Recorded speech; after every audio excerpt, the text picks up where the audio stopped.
எல்லோருக்கும் வணக்கம். என் லைஃப்பில் இந்த மாதிரி ஒரு பெயின்ஃபுல்லான ஒரு சுச்சுவேஷனை நான் ஃபேஸ் பண்ணதே கிடையாது. மனசு முழுக்க வலி வலி மட்டும்தான். இந்த சுற்றுப்பயணத்தில் என்னென்ன மக்கள் பார்க்க வராங்க, அதுக்கு ஒரே ஒரு காரணம் தான் அவங்க என் மேலே வச்சிருக்கிற அன்பும் பாசம். அந்த அன்புக்கும் பாசத்துக்கும் நான் எப்பவும் கடமைப்பட்டிருக்கிறேன்.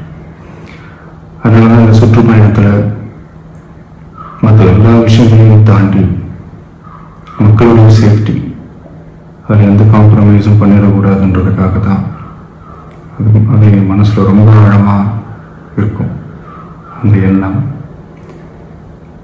அதனால தான் இந்த அரசியல் காரணங்கள் எல்லாத்தையும் தவிர்த்துட்டு ஒதுக்கி வச்சுட்டு மக்களோட சேஃப்டி மட்டும் மைண்டில் வச்சுக்கிட்டு அதுக்கான இடங்களை சூஸ் பண்ணுறது, அதுக்கான இடங்களை பார்த்து பர்மிஷன் கேட்கறது, போலீஸ் டிபார்ட்மெண்ட்டில் அதை ரிக்வெஸ்ட் பண்ணி கேட்போம். ஆனால் நடக்கக்கூடாதது நடந்துருச்சு. ஆனால் மனுஷன் தானே, அந்த நேரத்தில் அத்தனை பேர் பாதிக்கப்பட்டு இருக்கும்போது எப்படி அந்த ஊரை விட்டுட்டு என்னால் கிளம்பி வர முடியும்? நான் திரும்ப போகணும்னு இருந்துச்சுன்னா அது ஒரு காரணம் காட்டி அந்த வேறு சில பதட்டமான சுச்சுவேஷன்ஸ், வேறு சில சம்பாவிதங்கள் அந்த மாதிரி எதுவும் நடந்துடக்கூடாதுன்றதுக்காக தான் நான் அவாய்ட் பண்ணேன். இந்த நேரத்தில் சொந்தங்களை இழந்து தவிக்கிற அத்தனை குடும்பங்களுக்கும் என்னுடைய ஆழ்ந்த இரங்கலை தெரிவிச்சுக்கிறேன். எனக்கு தெரியும், என்ன சொன்னாலும் இது இடையாகாதுன்னு எனக்கு தெரியும். ஹாஸ்பிட்டலில் ட்ரீட் பண்ணிகிட்ருக்கிற எல்லாருமே சீக்கிரமாக க்யூர் ஆகி வரணுன்றதை இந்த நேரத்தில் நான் வேண்டிக்கிறேன். கூடிய சீக்கிரமே உங்கள் எல்லாரையும் நான் சந்திக்கிறேன். இந்த நேரத்தில் எங்களுடைய வழிகளை, எங்களுடைய நிலைமையை புரிஞ்சுக்கிட்டு எங்களுக்காக பேசின அரசியல் கட்சிகளை சார்ந்த நண்பர்கள், தலைவர்கள் அனைவருக்கும் என்னுடைய நன்றியை தெரிவிச்சுக்கிறேன். கிட்டத்தட்ட ஒரு 5 மாவட்டத்துக்கு பிரச்சாரத்துக்கு போனோம். இந்த மாதிரி எதுவுமே நடக்கல. ஆனால் கரூரில் மட்டும் ஏன் எப்படி நடக்குது, எப்படி நடக்குது?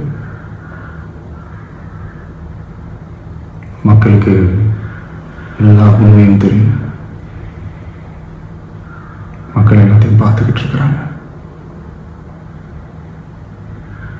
கரூரை சேர்ந்த அந்த மக்கள் அந்த உண்மையெல்லாம் வெளியில் சொல்லும்போது எனக்கு கடவுள் நேரில் இறங்கி அந்த உண்மைகள்லாம் சொல்கிற மாதிரி எனக்கு தோணுச்சு. சீக்கிரமே எல்லா உண்மைகளும் வெளியில் வரும்.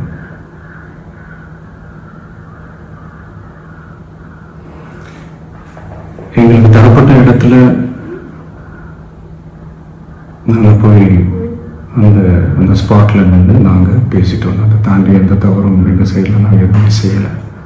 பட் இருந்தாலும் எங்கள் கட்சியை சேர்ந்த நிர்வாகிகள், தோழர்கள் மேலே எஃப்ஐஆர், அது மட்டும் இல்லை சோஷியல் மீடியாவை சேர்ந்த நண்பர்கள், தோழர்கள் அவங்க மேலே எஃப்ஐஆர்லாம் போட்டு இப்போ பிடிச்சிக்கிட்டு இருக்கிறாங்க.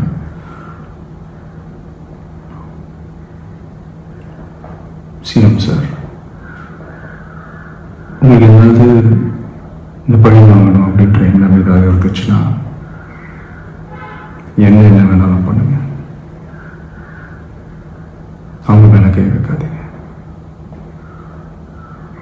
நான் ஒன்று வீட்டில் இருப்பேன், இல்லை நான் ஆஃபீஸில் இருப்பேன். என்ன வேணாலும் செய்யுங்க. நண்பர்களே, தோழர்களே, நம்மளோட அரசியல் பயணம் இன்னும் ஸ்ட்ராங்காக, இன்னும் தைரியத்தோட